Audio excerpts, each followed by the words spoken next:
পোশাক 1861 সালে তৈরি করা। তো ওই সময় থেকে এখন পর্যন্ত পুলিশের আইন ওই ব্রিটিশ আমলের আইনই আছে। ডিজিটাল পুলিশ বলে, পুলিশ কোনো ডিজিটাল হয় নাই এখন পর্যন্ত। পুলিশ এখনো ডিজিটাল হয় নাই, ব্রিটিশ আমলের গোলামি হয়ে গেছে। এখনো আমরা মান্দাতার আমলের অস্ত্র ইউজ করি।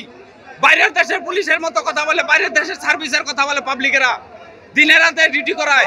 বাইরের পুলিশ কোন সময় দিনে রাতে ডিউটি করে না, তারা আন্তর্জাতিক সমঘন্টা অনুযায়ী মাত্র 8 ঘন্টা ডিউটি করে।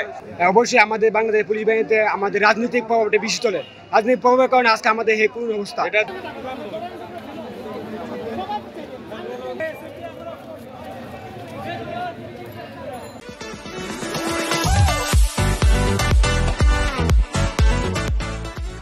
আমাদের একটাই দাবি, 11 দফা দাবি, রাজনৈতিক মুক্ত পুলিশ প্রশাসন। সেই রাজনৈতিক মুক্ত পুলিশ প্রশাসন করতে আমাদের বিসিএস এর সমস্যা কোথায়? ওনারা কেন এটাতে বেটু দিচ্ছে? আমাদের একটাই দাবি, রাজনৈতিক মুক্ত পুলিশ প্রশাসন করতে হবে। আমরা এখনো নিরাপদ না, আমরা পথে ঘাটে চলতে পারি না। মোবাইল চেক করা হয়, গাড়ি থামাই চেক করা হয়, চেক করলে এখনো এই 5 তারিখের পরে, এই সরকার পতনের পরেও বিভিন্ন জায়গায় বিচ্ছিন্ন পুলিশের সদস্য মারা হয়েছে।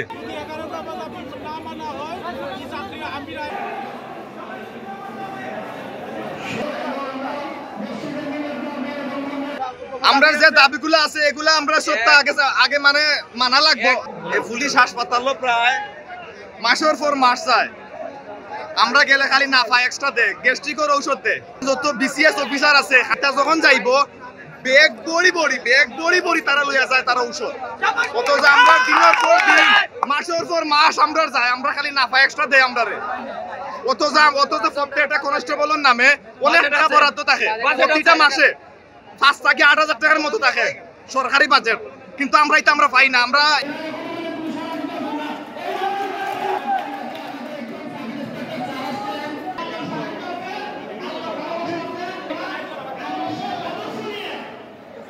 আমাদের পাশে এসে দাঁড়ান, আমাদের পাশে সাংবাদিক ভাইয়েরা দাঁড়ান, ছাত্র সমাজ দাঁড়ান, সাধারণ সমাজ দাঁড়ান আমাদের পাশে।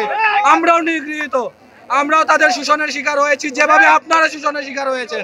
এখন পর্যন্ত সিনিয়র অফিসাররা তাদের অবস্থান রিভিল করে নাই, তারা কোন অবস্থানে আছে, কোথায় আছে, এবং তারা দাবি করে তারা নাকি আমাদের অভিভাবক। আমাদের অভিভাবক যদি হয়ে থাকেন তাহলে পুলিশ সিলেট জেলার এসপি স্যার কেন সেদিন পালাইলো আমাদের রেখে? কেন সেদিন সিলেট জেলার এসপি স্যার আমাদের রেখে পালাইলো? ওনার এই জবাব দিতে হবে।